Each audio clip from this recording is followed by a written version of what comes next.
Olá, seja muito bem-vindo, seja muito bem-vinda. Hoje a gente vai mergulhar fundo nos ensinamentos de São Tomás de Aquino para entender uma virtude que é, olha, essencial para o equilíbrio da vida: a temperança, o verdadeiro segredo do autocontrole. Então, pessoal, chegamos ao quarto e último capítulo da nossa série sobre as virtudes cardeais. A gente já falou sobre a prudência, a justiça e a fortaleza.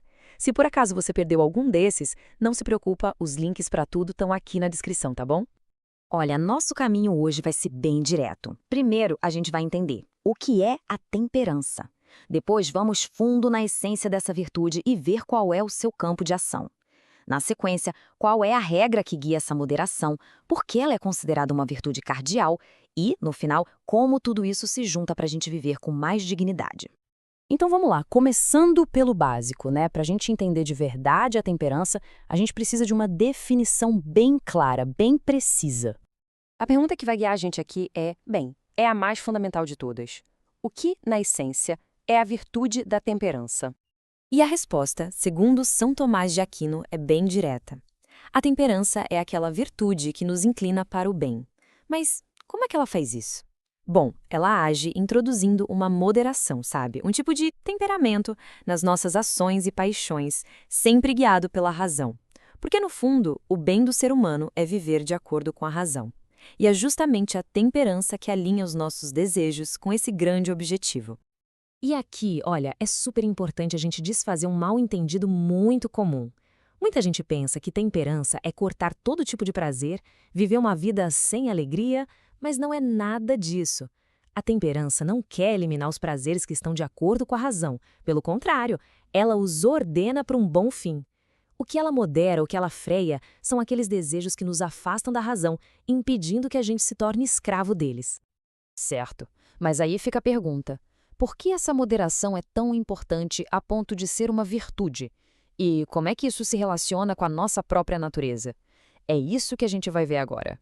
Essa é uma questão, nossa, crucial. Será que, quando a gente tenta moderar os nossos desejos, a temperança está agindo contra o que a gente é por natureza? A resposta para isso está numa distinção muito importante. A temperança não se opõe à nossa natureza humana, que é, por definição, racional. Na verdade, ela fortalece essa natureza. O que a temperança combate, o que ela restringe, é a inclinação da nossa natureza animal. Sabe, aquela parte que age por puro impulso, sem o filtro da razão? Ok, então a gente já entendeu a essência dela. Agora vamos ser mais específicos. Onde exatamente a temperança atua? Com que tipo de paixão e prazer ela lida? Isso é bem interessante. A temperança não sai por aí moderando tudo que é paixão, não. Ela tem um domínio, uma área de foco bem específica, que são as paixões que buscam os bens sensíveis, os bens do corpo. E dá para ser ainda mais específico. A matéria principal da temperança são os prazeres do sentido do tato. E por que justamente o tato? Porque são os prazeres ligados às nossas atividades mais veementes, mais naturais. A gente está falando aqui da conservação do indivíduo, ou seja, comida e bebida, e da conservação da espécie através dos atos sexuais. Certo. Então, se a ideia não é eliminar esses prazeres que são necessários, como é que a gente acha a medida certa? Qual é a regra do jogo para usar esses desejos tão poderosos de forma correta? É aqui que São Tomás de Aquino, citando Santo Agostinho, traz uma luz. A regra é a necessidade desta vida.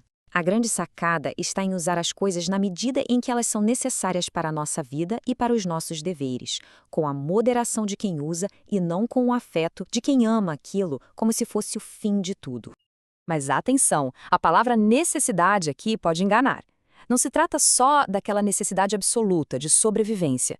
Existe também o que a gente pode chamar de uma necessidade de conveniência. Aquilo que é preciso para viver bem, sabe? Com saúde, com boa disposição e também para cumprir os deveres que cada um tem na vida. Agora talvez venha uma dúvida. Poxa, se a temperança lida com coisas tão básicas, né, como comida e bebida, por que ela é tão importante a ponto de ser uma das 4 virtudes cardeais? É uma ótima pergunta.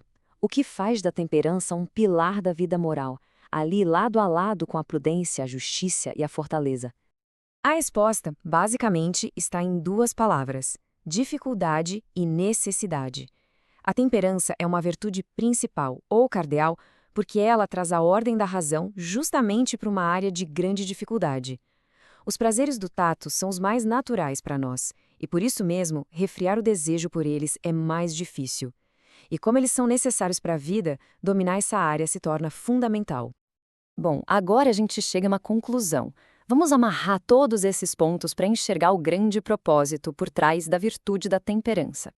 Então, recapitulando rapidinho o que a gente viu, a temperança é a moderação dos nossos desejos pela razão. Ela não vai contra a nossa natureza humana, mas sim contra a nossa natureza animal quando está desgovernada. Ela governa os prazeres mais fortes, comida, bebida, sexo. A regra dela é a necessidade da vida, entendida do jeito certo. E por tudo isso, por ser tão difícil e tão fundamental, ela é uma virtude cardial. E aqui vem a grande reflexão. Quando a gente ordena os nossos prazeres mais poderosos, a temperança faz muito mais do que só nos dar autocontrole. Ela eleva a nossa dignidade como seres humanos. Ela nos liberta daquela condição de ser um bruto irracional, que age só por impulso, e nos abre as portas para a plenitude de uma vida verdadeiramente racional. Se este conteúdo edificou sua fé ou ampliou sua compreensão, curta, inscreva-se e compartilhe para que mais pessoas tenham acesso a uma formação sólida e fiel à tradição cristã.